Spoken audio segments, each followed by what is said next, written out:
All right, so welcome to our Commodity Supplemental Food Program 22 refresher. As you know, we do this type of training annually, as well as we'll do the civil rights training after this training, and that means everybody will become civil rights trained. Some of the goals for this training is just to get to know the upcoming program changes, as well as any kind of reminders that we have, and to comply with the annual civil rights training.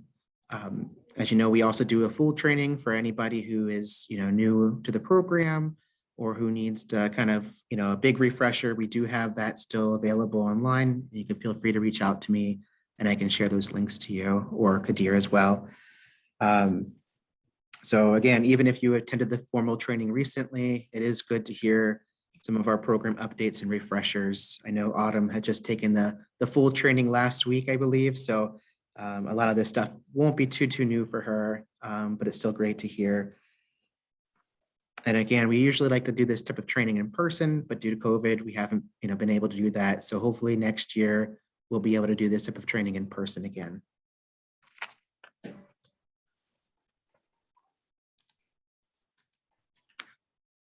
So this is just the topics of our training today. So today we're going to talk about some of the Rhode Island Community Food Bank staff updates, as well as our new caseload.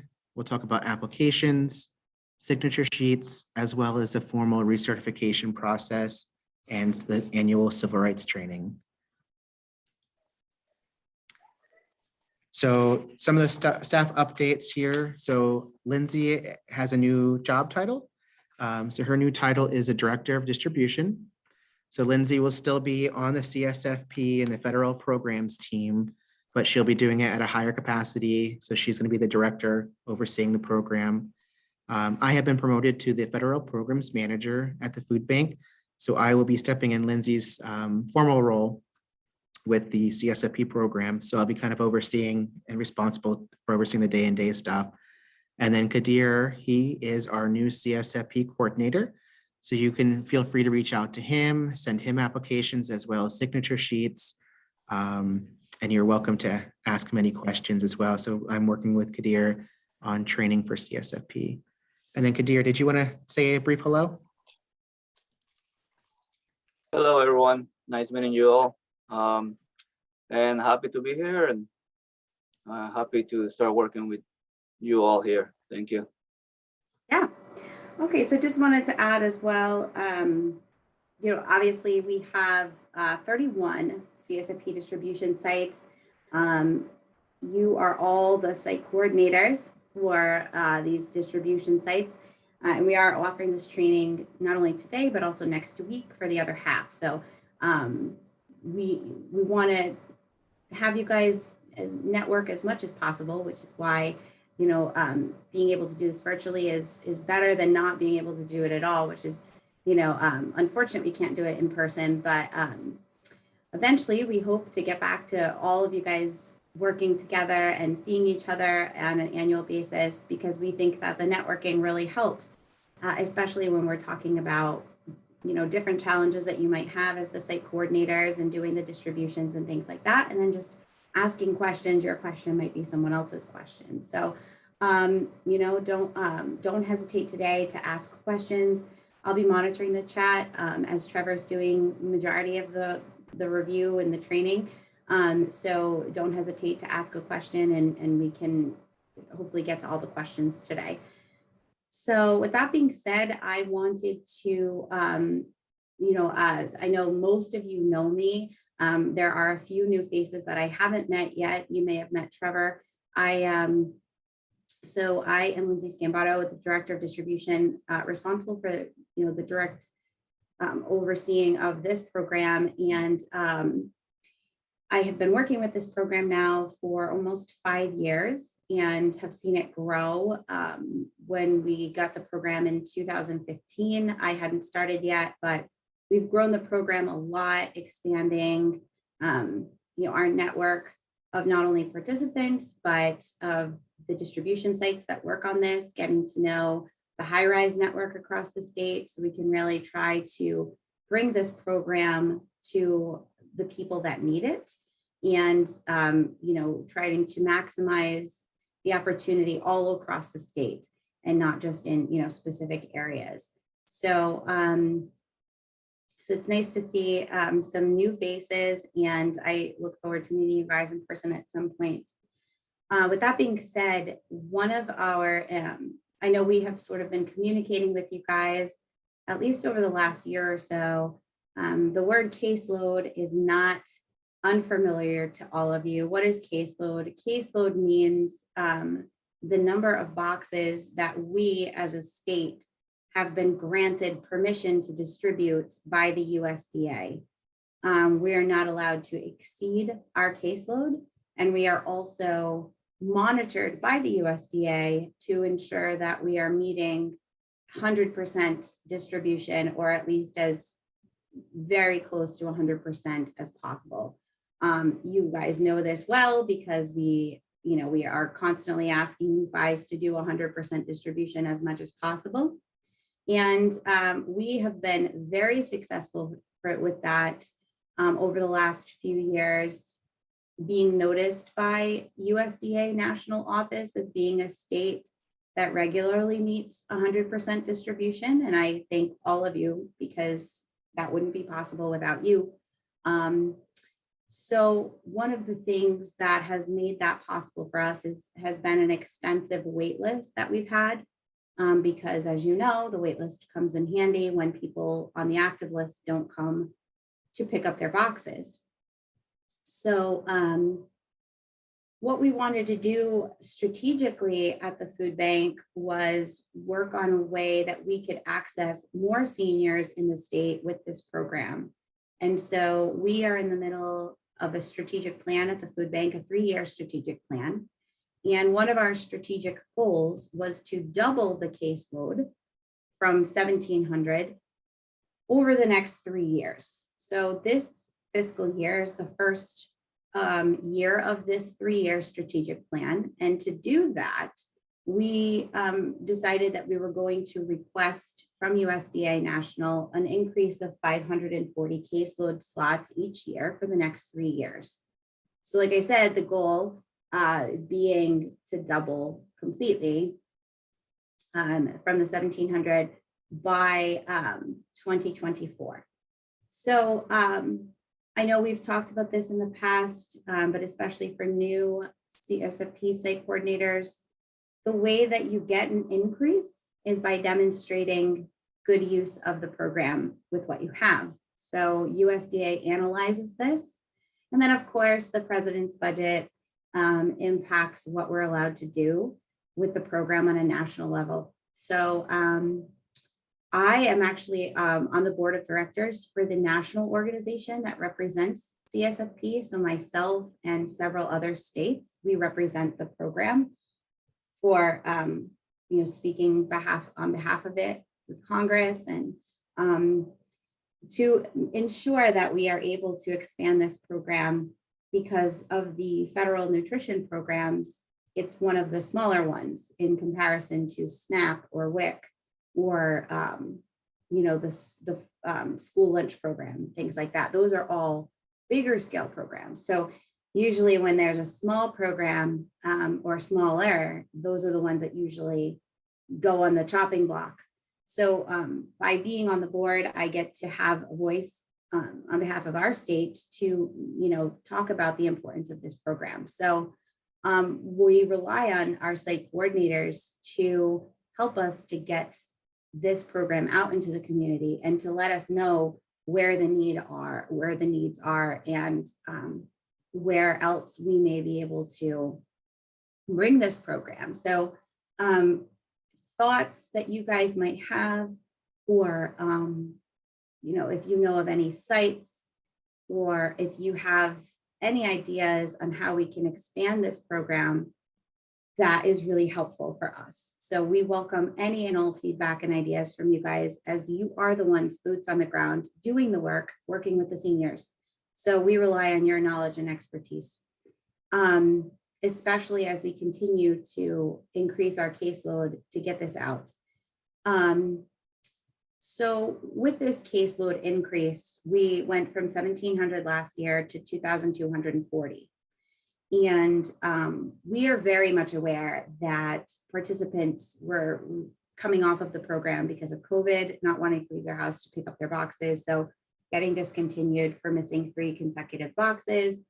And then also, as you have all heard, supply and demand has been an issue in every industry, not only the food industry. So this has been a significant challenge for us in order to order from the catalog, the CSFP catalog that is maintained at the national level, because they have had challenges procuring the food that we need to pack the boxes, which is why we went from 8 vegetables to 4, and then now we're back up to 6. They're saying that they hope we can get back up to 8 eventually. But we are, we know that some of the supply challenges with the food and with what has been in the boxes has sort of turned participants off to wanting to continue because the box hasn't been as great as it was before. So we are aware of this. And so we have seen an increase in people voluntarily withdrawing from the program, and we hope that that will change. But the wait list was really just fulfilling the people who were dropping off, and recruitment has been sort of, like I said, filling a gap for the people that were leaving, not so much increasing our caseload. So right now we're just under 2,000. And as you can see, that's not 2,240, which means that until we can get to 2,240, we're not doing 100% distribution. So the longer that the more months that we go not demonstrating 100% distribution, the greater the likelihood we will not get another increase next year. And that's just because of the way USDA National analyzes the state's performance for this program. So we wanted to talk about that today. We know that you've heard recruit, recruit, recruit.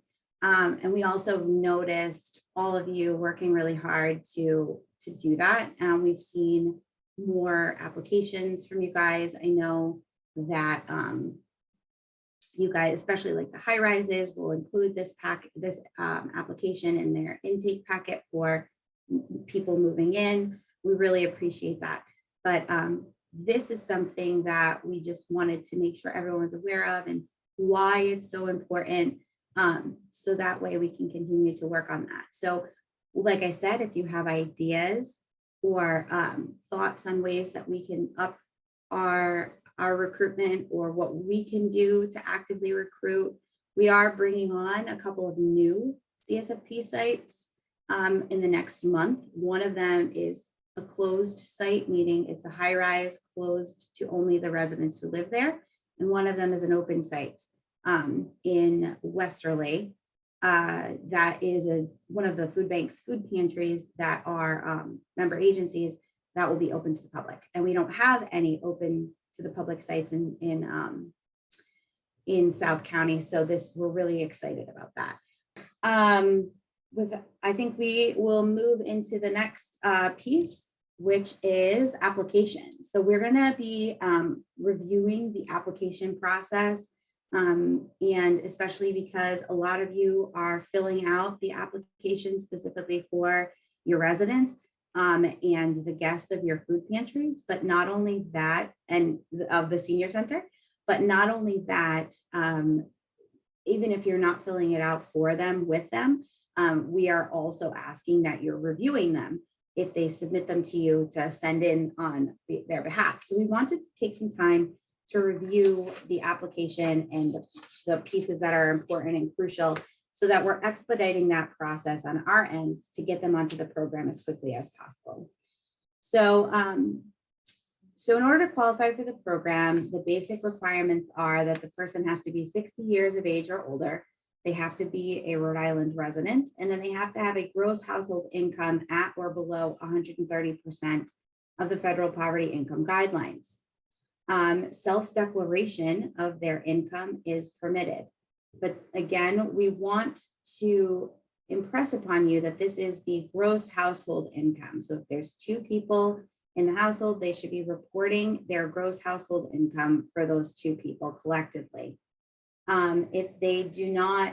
If they live with a roommate, then their finances are separate, they eat separately, then they're just reporting their own gross income. and considered a household of one. But if they live with a roommate and they share everything, then it's a household of two. So, if you guys ever have questions about the household and, when it comes to if a person does or doesn't share expenses, you can always reach out to us and ask us. But just to impress upon you that they should be reporting the gross household income collectively. Again, it's self-declare. So we are not looking for any proof of income. You do not need to look at proof of income. If they provide you with their proof of income to help them to fill out the application, that's totally fine. But you don't need to submit that for them with their application. And that was something that we had removed several years ago because our state previously did require this, but we didn't want to set up barriers to accessing this program. So it is nice that we don't need to get proof of income any longer. We also don't need documentation of the household composition. But the household composition is very important because the household composition factors into their eligibility, right? So if I see, if they leave their household blank and I see that they make $2,000 a month, well, then that's going to be the difference between them qualifying or not qualifying. Because if they make $2,000 a month and they live alone, then they don't qualify. But if they make $2,000 a month and there's 3 people that live there, then yes, they do.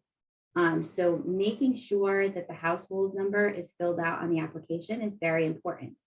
Likewise, as you all know, we get audited. We get audited not only by the state, because the state contracts us to run this program on their behalf, but we also get financially audited.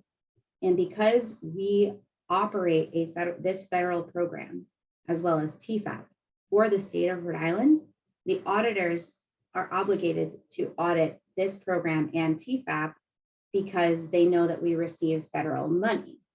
With that being said, the auditors, even though they're from a financial institution, have become very skilled in understanding the regulations of this program so that they can audit us correctly. So they look at the applications of the participants and they're looking that all of these things are filled out as well. So that is why every field is important.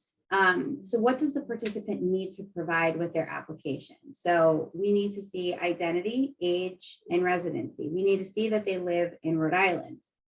So if they're submitting a Florida license to show us their date of birth, that's fine for the proof of their date of birth. But I also need to see something that shows that they live in Rhode Island, because one of the federal requirements is that a participant can't receive this box in more than one state.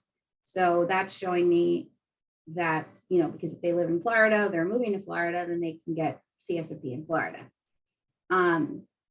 So again, a proof of identity means that I need their proof of their age. Examples of acceptable documentation are a driver's license or state ID card, passport, permanent resident card, birth certificate. So if any of these do not include proof of Rhode Island residency, applicants must include documentation of that along with proof of age. So this happens sometimes, I'll get a birth certificate and then I also get a piece of mail that proves that they live at the address. We're flexible. If the license is expired, that's fine. If it's a Rhode Island license and it shows their date of birth, I'm okay with that. So again, we're looking for a proof of age, proof of Rhode Island residency, and something that shows their legal name. When we do receive the document that shows their age and identity, if their name on the form of ID does not match what they put on the application, we're going to make it match the form of ID that they provided. If the name is Jane Smith Johnson, and that's what says it on the license, and Jane put just Jane Smith on her application, we're going to change that in the system to Jane Smith Johnson because that's what it says on the ID. All right.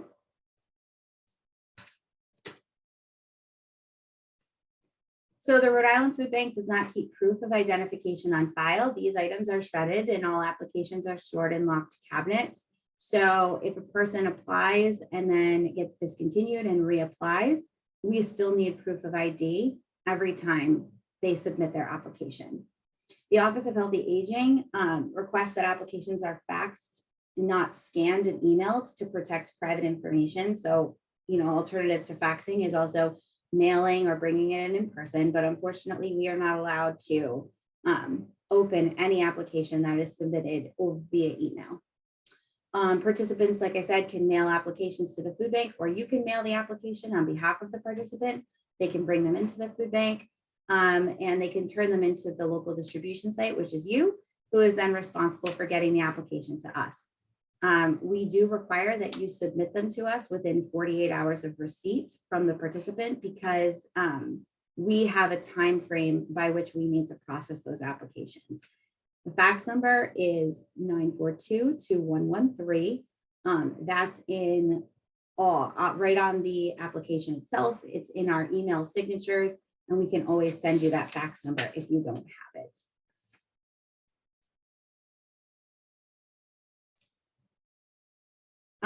Just a note about faxing the application. So we ask that you make sure the full application is sent over, because the application itself is double-sided. Sometimes when it gets faxed over, we don't get the full thing. So we ask that you make sure that you're faxing both sides, and including the back copy, and especially if there are any signatures or participant information. Make sure that the ID isn't too dark, or like that your settings are aren't too dark. We may end up having to reach back out to you if we can't read the ID, just because of the way that your fax setting is. So these are just some tips and tricks that we've learned over the years. But again, sites are required to submit these within 48 hours. So if there's any issues with being able to accommodate that, just let us know. And then, so why is it important that we get it back as soon as you get it? That's because we have 10 days to process the application and provide written notice of eligibility from the date that the applicant signs, not from when we receive it. So we do mark when we receive it, so that way when we get audited, the person who's auditing us sees when the applicant signed and then when we received it. So they're auditing to make sure that we sent them a letter of eligibility or ineligibility within 10 days from that signature. If an application is received out of compliance in terms of the date, we have to document that we did not receive the application within the 10-day window and that we were unable to maintain compliance. That being said, if the auditors saw that all of our applications were coming in out of compliance, then they would make us do corrective action to let you guys know that we need them to be sent to us sooner, which is why we require the 48 hours. So something that we ask, given that you're already reviewing the application to make sure that it's complete and has everything that it needs, we ask that when you get an application from a participant, that if the date is already past the 10-day window when they give it to you, please have them, not you, them, redate the application and initial it. So that's showing the auditor that they had redated it, confirmed that that information was still correct, which is why they're initialing it, that they redated it, and then you're sending it in. If you initial it, that doesn't really line up, and the auditor could say that there was some sort of forged information on the document. So we're asking for you, the coordinator, to review the application packet and determine whether or not the participant has everything that they need. And also for eligibility too. If you notice that a participant is not eligible, you could let them know that you're still going to submit the application, because of course, everyone who wants to apply should be given the opportunity, but it's good for you to just let them know that whether or not you think that they'll qualify based on the information provided. Then you are not determining the eligibility, however. Our state plan requires that the CSFP team here at the food bank is the only one who can determine eligibility. So again, we want you submitting the application on behalf of the participant, even if you know that they have information on there that will make them ineligible. It is us as a team and specifically the CSFP coordinator who's reviewing the application and determining eligibility. So if you have any questions about that, just let us know. The other piece that is really important is that you're using the most up-to-date application. So every year we send you an up-to-date application, and we also upload that application onto the food bank's website. That application has the up-to-date income requirements. So the USDA National Office gives us what the eligibility requirements are based on the income. And then it's up to us to update that on the application so that the participant who's applying is made aware of that. That means that if you're sending us an application from 2019, those income guidelines are vastly out of date. So if we see that you've sent us an old application, we're going to let you know and have you fill out a new one with that participant. So likewise, if you see that a participant has an old application, if you could give them the updated one, we would appreciate that. Okay. So here we have an example of the application. I'm sure you've all seen it and you know it well. What I've done here is done a check mark and a circle. So the check mark means that this information is required to process the application. Without this information, participants will receive an ineligibility letter stating what information was missing. Stating what information was missing and requesting that they send in that missing information or call it in to complete the missing information, to complete the missing fields. In some cases, if the application is not close to being out of compliance, we may call the participant if we can, or we'll call you guys as the site coordinator to fill in the missing information. So you'll see that the required info is last name, first name, physical address, telephone number, date of birth, and then jumping down, we need, the verification of age and identity. That's a field that we fill in, but that just means that we need the ID. The next one is the verification of household members. So that's them saying how many household members. We don't need proof of that. And then the monthly household income.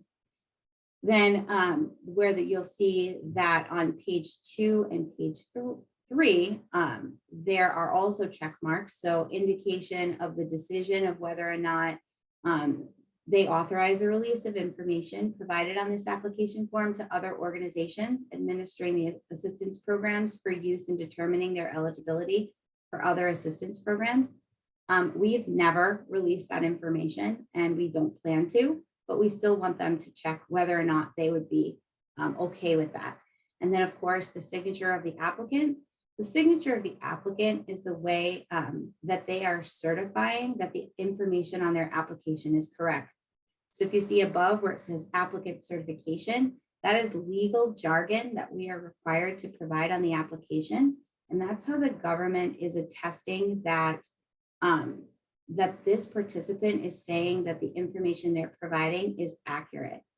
So that's why that signature is absolutely required, as well as the date, because as you already know, the date verifies, holds us accountable to when we get them on the program.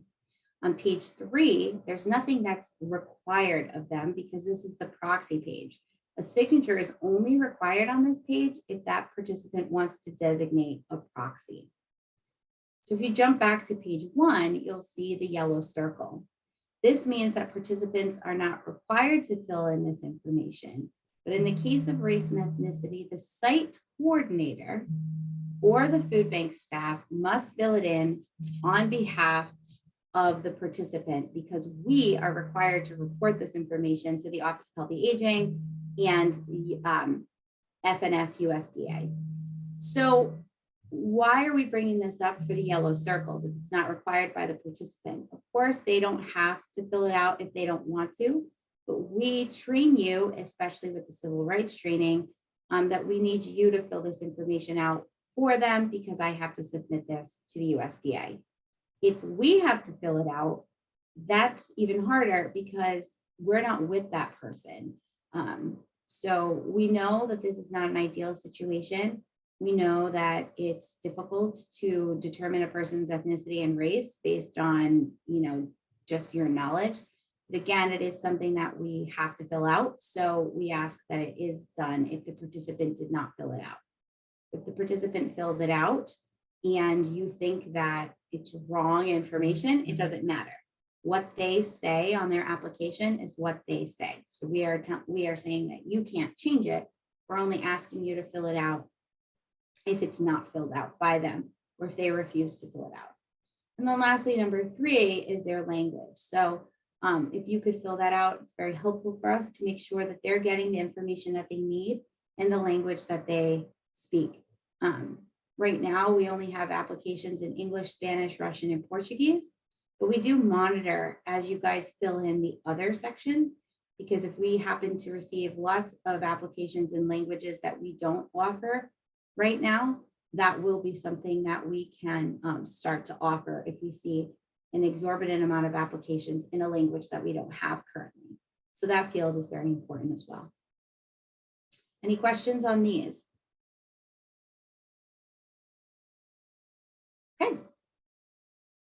Moving on.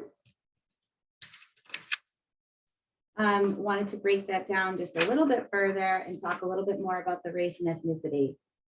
So again, we do understand that it's difficult to be judging a person's race and ethnicity if they're not filling it out.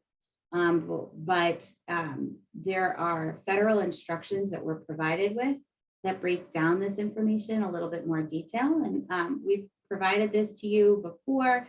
I'm sure most of you have seen this, but if not, we can also send this to you by mail so that you have it on hand. But USDA classifies ethnicity as either Hispanic or not Hispanic. Hispanic and Latino are a person of Cuban, Mexican, Puerto Rican, South or Central American or other Spanish culture or origin, regardless of race. The term Spanish origin can be used in addition to Hispanic or Latino. So again, the ethnicity is either Hispanic or Latino or not Hispanic and Latino. Race, they break down what their racial categories are. So American Indian or Alaskan Native is a person having origins in any of the original peoples of North and South America, including Central America, and who maintains tribal affiliation or community attachment. Asian, a person having origins in any of the original peoples of the Far East, Southeast Asia, or the Indian subcontinent, including, for example, Cambodia, China, India, Japan, Korea, Malaysia, Pakistan, the Philippine Islands, Thailand, and Vietnam. Black or African American, a person having origins in any of the Black racial groups of Africa. Terms such as Haitian or Negro can be used in addition to Black or African American. Native Hawaiian or other Pacific Islander, a person having origins in any of the original peoples of Hawaii, Guam, Samoa, or other Pacific Islands. And white is a person having origins in any of the original peoples of Europe or the Middle East or North Africa. So that just helps to break down what USDA classifies race as a little bit further. But again, most importantly is the participant can choose whatever it is that they would like to choose. And that's what we go to first and foremost. So we're going to play a quick game regarding the application. So here's an application. We created some fake applications. Here's the application we received. If you see here the ID looking character, that means we received that ID and we verified it. So I want everybody to kind of look at this and to tell us if you think this application is complete, and if not, why is it not complete? I'll give you guys a few moments.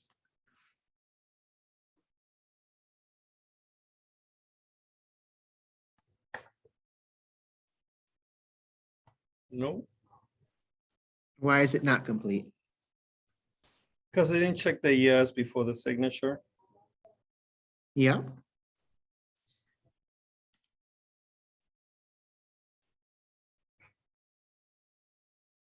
I see that Jackie Torres said that too. Yep. And then anything else missing? And you can feel free to unmute yeah. too. Yep.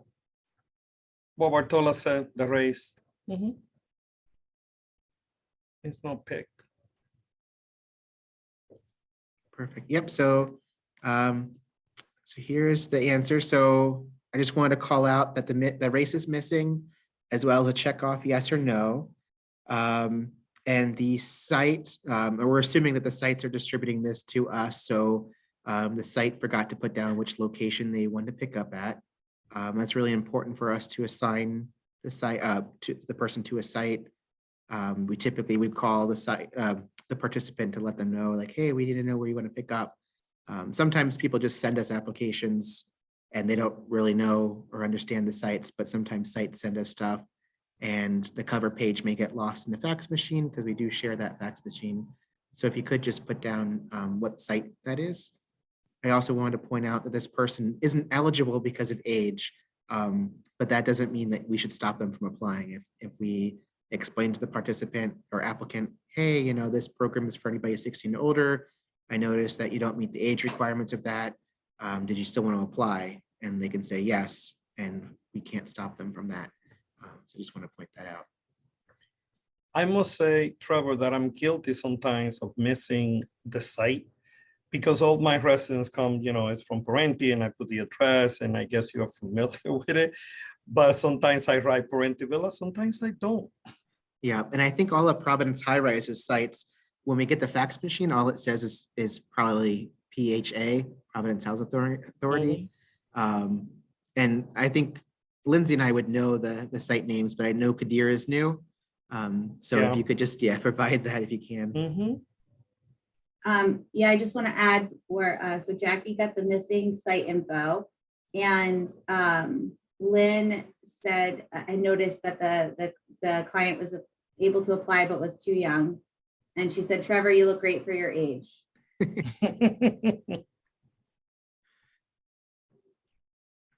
Perfect. All right. And then here's the new application here from West End.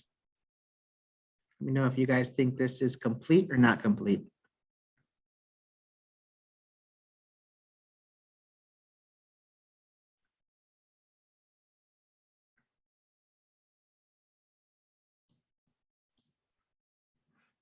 And feel free to unmute if you want.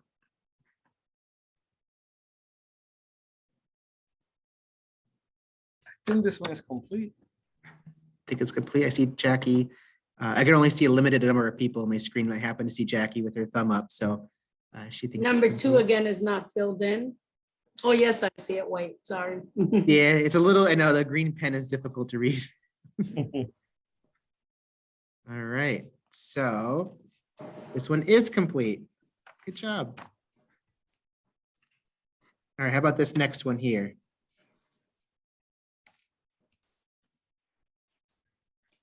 No verification. ID. Yep. So it's missing ID. Mhm.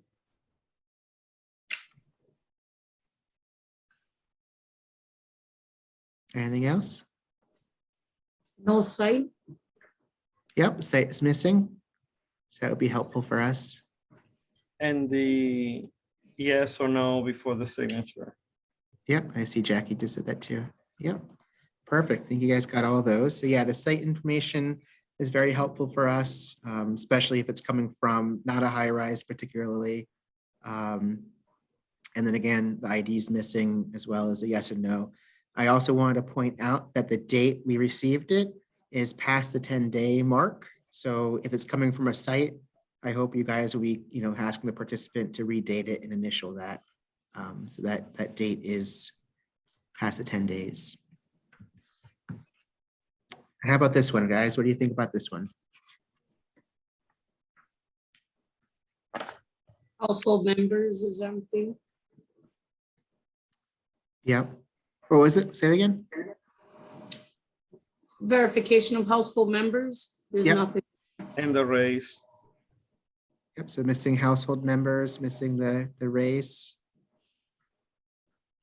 Yep. So those are the two things that this one's missing.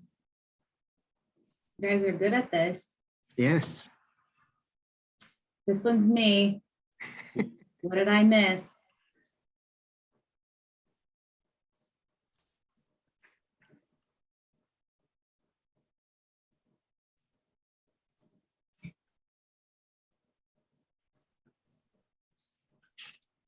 The location site.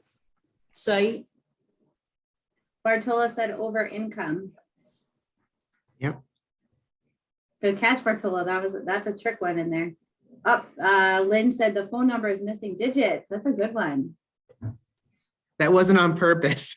I found that out last time. But it does happen sometimes. They give us a Mhm. number that's not accurate or not full. 891-1678. All right, so this one is complete, although it's missing a digit in the phone number. It's missing the site information, which is helpful for us. I also just wanted to point out that they are over income, as Bartola mentioned. And again, you can point that out to the participant saying like, here's the income guideline requirements. You know, but if they still want to apply, then that's totally fine. And you can send that to us. Yep. I actually have a lady that a while back, she came and I showed him the income and she's like, no, I made more than that. But she just came back last week because she lost her job. So we applied. So now she's eligible. Perfect. I mean, Yeah, I know. it's a very Not great. unfortunate situation. Not that she but lost her job, but yeah, like she remembered that was the reason and she came back. Mhm. I'm glad she knows about that resource. That's great. All right. What do you guys think about this application? No ID. No And date. no date of birth, yeah. Yep, so it's missing ID and date of Site. birth. Site, yep. He could be 25. If they're missing birthday, we could possibly get that off the ID, but they did forget to send their ID. Mhm. I think we have the same last name now, Kadir. And then they are Income. missing income, yep. Mhm. Bartola said missing income. All right, so yeah, so date of birth is missing, their ID is missing, income is missing, as well as the site information is missing. All right, what do you guys think about this one? Oop, and then Lynn also said it was past the 10 days, which I think it was. It wasn't during our first meeting, but it was during this training. Good catch. They signed on the wrong place. Yep, so this one they signed in the wrong place. No ID. Missing ID, Date of birth is, the phone number is on the date of birth. and that happens sometimes. No race. So it's missing the race and ethnicity too. Everything, 1, 2, and 3. Yep. It's just a mess. Yep, so it is missing all the stuff at the bottom, the race, ethnicity, and preferred language, as well Oh, as apartment number. they assigned to the wrong spot and they didn't say yes or no. And they are missing their ID.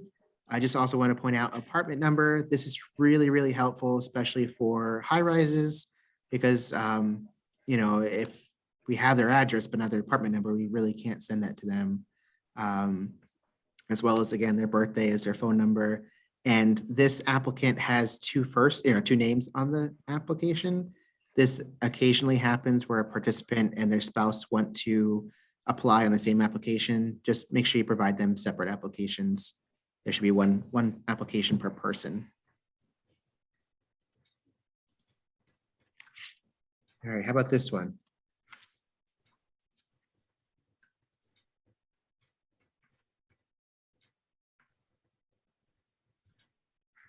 I think this is the last one. Income and No Not monthly age, the income. age. pay. Doesn't So- have the age yet.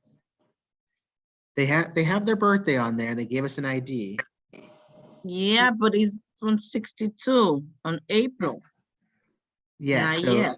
their age does not make them eligible. But again, if they want to apply, they can apply. But yeah, that's a good point. They would not qualify based on age. Can anyone, speaking of that, can anyone advise or walk us through what you might do in a situation like that?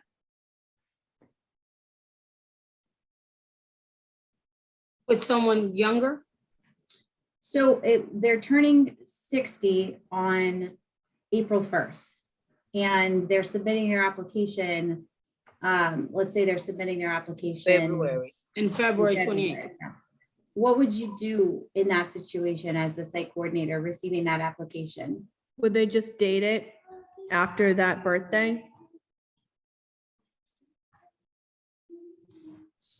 Well, come back with the application in April. So we don't want to turn anybody away. So what would be one, Olivia, did you want to add something as well? I can, if I see like the age, I say they don't qualify yet, that we can apply when they be 60. And by the way, I provide food because I have a food pantry. Yep, so, and then Jackie said she would still send it in, but refer the person to local food pantries. So a little bit of all of that collectively. So the best course of action with somebody who you know is not going to qualify, especially somebody who will qualify very shortly. What you should do is you should let that person know when you submit this, you're going to get an ineligibility letter. But so we can do one of two things. We can either submit this now and you'll get an ineligibility letter, or we can fill out a new application once you do turn 60 and submit it then. So what you're doing is you're not turning that person away from applying, but you're giving them all of the options. You're telling them all of the information. So this is a good example of what to do in that situation, because we are bound by those dates. We literally can't process that person as eligible until April 1st. So we would have to send them an ineligibility letter. So as much information as you can provide to that participant to give them the best, so they can make the decision for themselves is the key there. Perfect. So thank you, Lindsay. And yeah, so again, I just want to point out the birthday, the site information is missing, the income is missing, as well as the application was not submitted within or submitted past the 10 days marks. So again, the site would just cross off that date and have the participant redate it with their initial. All right, so we're going to begin talking about signature sheets now. I just want to point out there's 5 points on the signature sheet here on the image, and that matches up to the 5 numbers next to it. So I don't know why the screen wants to keep going. I think that must be a timer set. So the top portion there, number 1, there's a couple different things there. So you want to look at the number of boxes left over from the previous month. So that is anything that was left over. I know typically there hasn't been any leftover boxes, or we've collected them in the past to give out to other waitlist participants. However, since everybody's active right now and there is no waitlist, sites are getting 100% of their boxes because everybody's active. And some sites may have leftover boxes. So that number would go there, any boxes that you had left over from the previous month. The one below that is total boxes received this month. So that number should match your invoices. So in the case of this site, they received 15 boxes this month and they had 0 leftover boxes from the previous month. The third item there, it says the total boxes distributed this month was 15. So that number should match the number of signatures on your signature sheet. So they had 0 leftover boxes left from last month. They received 15 boxes. And again, sites should be counting their boxes when they receive the invoice. So the number of boxes should match what the number of shows up on their invoice. And then they distributed 15. And then the site should do a physical count of the boxes. So in this case, they have 0 leftover boxes because they gave them all out. But if they had 2 boxes left over, you would write 2 there, and those 2 boxes would be reserved at the site for the next month's distribution. And then we'll send that many less the following month. The second item here, number 2, it shows us the recertification statements. So anybody who is due to recertify informally or formally you should have them review these statements here.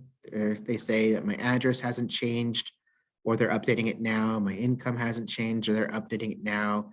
They still need and want to continue receiving CSFP boxes. And then lastly, that they're picking up their box this month and signing for it.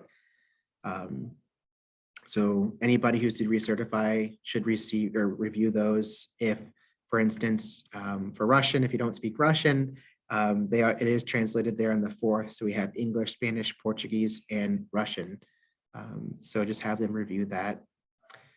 Then the third item there, you see the informally check-in, which is on the left. So that's next annual update of information required. So that's the informal recertification. And then to the right of that is the next recertification. So that is their 3-year recertification. And we'll be reviewing the breakdown of those 2 recertification types. Number 4, it's the recipient signature. So you want to have the participant sign if they receive their box. I also wanted to add that any notes such as, the person passed away, if they want to volunteer withdraw and no longer want to receive boxes, those types of notes should be reserved on the participant update sheet. And we'll show you that in a second. So really only signatures should be on the signature sheet. Otherwise it kind of might get lost, and we don't want to have a person show up on each month because we, didn't see that they had passed away or they wanted to volunteer withdraw, because that kind of note blended in with the rest of the signatures. Number 5, there's a proxy name. So anybody who completes a proxy form, their proxy will show up on this list. If somebody did not fill out a proxy form, and let's say, they for some reason can't come out, whether it's because of snow or whatever circumstance it is, they can't come down to pick up their box. They can call the site coordinator and say like, hey, Wendy, I can't come in today. I'm going to have my grandchild or my son or daughter go pick up the box. I'm going to verbally give you my permission so that they can pick up the box for me. So Wendy will just actually put the proxy name down, and then the proxy, when they come, the proxy can sign for their box. I also wanted to note that the state, due to COVID, has allowed us to have the site coordinators sign as a proxy as long as the participant gives verbal permission that is okay. The state is still allowing this currently. However, with everybody kind of returning back to normal and a lot of the mandates are the mask wearing and stuff, the policies are going away. We would like the sites to start signing or have the participants sign for their boxes if that is possible and you feel comfortable to do so. So we're just asking if you can have the participants start signing. That way it's just, I know sometimes it's a little bit more difficult to have the participants sign because they start signing in their box and they start going down below in another person's box. So we understand that might be a little bit messier, but you definitely want to start doing that just because that's going to be coming down the pike, I'm sure. I also wanted to point out that if a person does sign in the wrong spot, the rule is you cannot white out the person's name or any whiteout at all. So you would just cross off the wrong person and have them fill it out in their new box. And so I just wanted to tell everybody, a little bit about the signature sheet and the life of the signature sheet is what we call it. So basically, after you guys complete the signature sheet, you signed, everybody signed for their boxes, you then would submit it to us, and Kadir will receive those signature sheets, and he will be counting that top section with all the, how many boxes were left over from the previous month, how many boxes were received, and he'll make sure he does all the math to make sure all those numbers are correct. Then he enters the signature sheet into our database, which we call Link to Feed, and he logs a box for each individual in our system. So that way, if a participant calls and they say, hey, why am I being discontinued? We open up our database and we're like, okay, well, you missed this month, this month, this month. And then we always just double check the actual hard copy signature sheets too, just to make sure there wasn't any mistakes entering. But in most cases, the system is right. If a participant is due to recertify, both informally and formally, we log the recertification process in our system as well. And then once all the boxes have been logged, then we start discontinuing those who were due to be discontinued. So at the end of March, we'll be discontinuing anybody who is due to be discontinued this month for missing 3 boxes in a row or not formally recertifying in time. After that, after all the signature sheets been received at the end of the month, our federal programs team does a closeout where we review all the signature sheets again. So the signature sheets are basically counted 3 times, right? The sites are counting all the numbers, then Kadir is counting all the numbers, and then at the end of the month, Lindsay and I would be counting the numbers to make sure everything matches, everything's good. And then those numbers are then entered into our spreadsheet that is monitored by management. That basically has all the boxes that were delivered that month and how many people signed and how many boxes are left over and so forth. And then at the end of the month, we also report those numbers to the Rhode Island Office of Healthy Aging, and then they report it to the USDA. And again, this has to all happen after we get the signature sheets, but also before we create the signature sheets for the following month.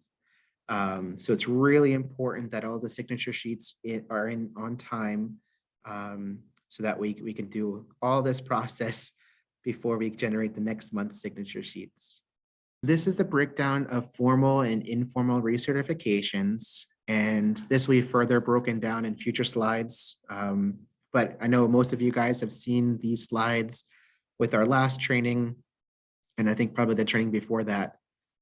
So the reason why we're going over formal recertifications is they occur every 3 years. And this happened, 3 years ago is when we started this process. So people are going to be due to formally recertify this year. And some of those folks are going to be due in May of this year. So we wanted to review the formal recertification process. But basically the differences are the informal recertification occurs every year. The formal recertification occurs every 3 years or every 3rd year. Both occur during the box pickup. So if the participant or their proxy signs for the box in the month that they're due, then they'll become recertified either informally or formally. So the difference is for informal, they're due the month before, the month of, or the month after they're due to informally recertify. So that basically means, if they're due to recertify in May, they can pick up their box in April, May, or June. And the formal recertification has to happen in the month that they're due.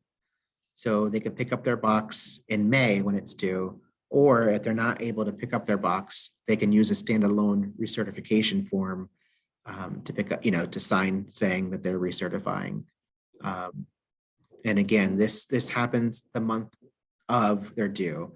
So if the signature sheet says 6/1, that means they're due before then. So they're actually due in May.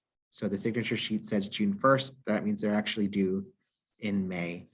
And then you're verifying those 3 items, their address hasn't changed, their income hasn't changed, and they're still interested in the program for both the informal and formal recertifications.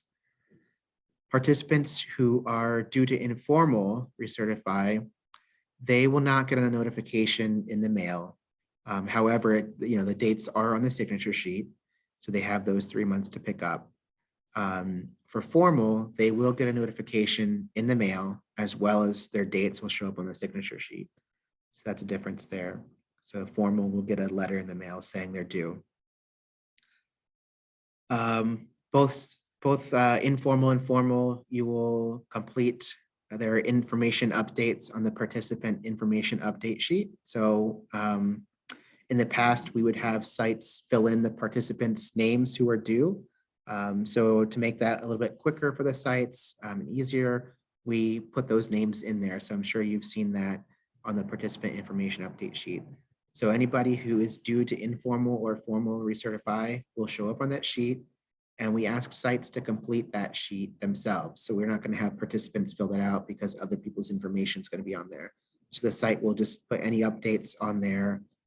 If there are no updates with a participant, then you should put down no changes, as there are no changes. And that way it notifies us, you guys ask those questions. And, if we get audited, the auditors can see, we asked those questions and there was no changes, rather than just leaving it blank. Then we don't know if that actually occurred. For informal recertifications, the participant will not be discontinued for an overdue informal. Instead, they'll be discontinued for missing 3 boxes. So we give them 3 months to complete the informal, and if they miss all 3 months, they're discontinued for missing 3 boxes. If a participant fails to formally recertify, they will be discontinued for missing their formal recertification. So the formal recertification, again, occurs every 3 years, and this happens to be the 3rd year for a lot of folks. And again, that will start this coming May. This formal recertification is taking place instead of the annual re-enrollment. I know some of you will remember that. So the re-enrollment occurred every year, and we required participants to complete a whole new application to re-enroll, which we felt that was very burdensome for everybody involved, because why fill out a whole new application? So the 3-year formal recertification is a great thing. People can just pick up their box for that month that they're due, and the site should always be requiring participants to show their ID before signing for a box. If somebody was due to recertify and they couldn't pick up their box, they would use a standalone form, which we'll go over in a little bit. And on the standalone form, we ask the participant to supply a copy of their ID, because you guys are already verifying that when they pick up their box. However, if they don't pick up their box and use this form, we will need to verify their ID. So they can do so by picking up the box or the standalone form. This is the recertification, formal recertification notice. So this is the notice that they'll receive, and we give them 3 options. They can pick up their box and update the site with their new information, if there's any. They could also work with a site to fill out a form. They can say like, oh, Jackie Torres, I can't come next month. I'm visiting family. Then you can provide them with a recert form, and I'll make sure everybody has those forms available to them. So then Jack can give the participant that recert form and not be discontinued for missing that box. Hopefully they're not missing 3 boxes in a row, and that's a different story. Or they can the participant can call the food bank saying like, I can't pick up next month. I know I'm due, and then we can also mail them the form as well. And at the bottom where it's circled, that's just information that we'll share with the participant, just so they can remember. It's hard to remember what I had for lunch yesterday. This is what the information they provided us 3 years ago. So if they can update anything on there, they can let us know. And again, this is the notice that they'll get a month prior to them formally recertifying. So they'll have ample time to either fill out a form or to remember to pick up their box the next month. So again, this is a signature sheet. You can see the 4 arrows. That just shows you the recertification questions that you have to ask when somebody is due. That's in English, Spanish, Portuguese, and Russian. And you'll see the 2 dates circled below, the 2 columns circled below when somebody is due to informally recertify and formally recertify. So this is a signature sheet a little close up and more filled out, I would suppose. So the informal recertification, it'll be highlighted in orange whenever they're due. So as you can see for Kevin, he is due to formally or informally recertify this year. Because he has a May-1, that means he's actually due to pick up a box in April. So that's when he's due before. So he's due before 5/1. So he can pick up his box in April. That's when he's due, or he can pick up the month prior or the month So you could pick up in March, April, or May for that particular person. And then they're due to formally recertify in the same time, but 2025. For formal recertification, those folks are highlighted in orange whenever they're due. If they're overdue, they will show up in gray, meaning that they did not formally recertify, and they'll be discontinued from the program. So that means they didn't pick up the box in the month that they're due, or they didn't fill out a standalone form in the month that they're due. So if it is March now, which it is, that 3/1 date means that they had to recertify formally in the month of February. So that's why it's highlighted in gray for Julia. For Chevy and Bill, they are due before April 1st, which means they're due in the month of March. So by signing for their box, they're recertifying formally, or by filling out the standalone recert form, they're formally recertifying. So again, each person who picks up their box will recertify, including the proxies. So if a proxy signs for a participant, they're also recertifying that person still wants to remain in the program and such. So proxies will count as a recertification. And site coordinator should also be making sure that to notify the participants of upcoming dates. So, in March, you can say, hey, you guys are, you're due to recertify next month. If somebody is due to recertify by 5/1, just so the participant has, even more notice that they're due in upcoming recertifications. This is the participant information update sheet. So every month we send you guys this attached to your signature sheet, regardless if somebody is due to recertify or not. So this is an opportunity for you to update any information such as, a new address, a new phone number, if the participant has change of income or household composition. So all that can be updated here. And again, we'll list the participants on here who are due to informally or formally recertify. I also wanted to add that if anybody passes away or doesn't want the box anymore, you can put that information on here, as well as anybody's information updates or updates in information. It doesn't have to be anyone who's just recertifying. It could be anybody, except for proxies. Proxies must, you must submit the proxy form on the proxy page, which is attached to the application. If anybody wants to update their proxy information, anything that's updated on here for proxy will not be in the system. And this is our formal recertification form. So if anybody who can't pick up their box in the month that they're due can do so by filling out this form. And I'll make sure all the sites get this form. So that way, if anybody's due to formally recertify, they can do so by using the standalone form. Again, whenever you're formally recertifying somebody or anybody who's picking up a box, you would check out their IDs. So in that case of picking up a box, you're verifying their ID. However, if they're not picking up their box and they're using this form, they do have to submit a copy of their ID still. So if you are collecting this from a resident or a participant, you just want to make sure their copy of ID is also included before sending us this form. The waitlist participants, which we hope that never gets the case, that a waitlist participant is on the program for 3 years. But in the event that a waitlist participant is in the program for 3 years and isn't moved to active yet, we will send them this form because we know the waitlist is not guaranteed to pick up a box each month. But we have never had that happen, and we hope that that never occurs, that somebody has to wait 3 years to be part of the program. And again, this must be returned to the food bank signed by the participant with a copy of their ID. And then to check off yes or no, there are changes, there aren't changes. I would just add in there that if this is something you should definitely keep on you at your distributions. And if you need copies of these, like I said before about the application, we're happy to provide you with that. And Trevor will also send that to you via email so that you can, because this is not something that we have online, like the applications we have online, but so we can always send these to you so you can print and make sure you have copies on hand at all times. Yes, thank you, Linz.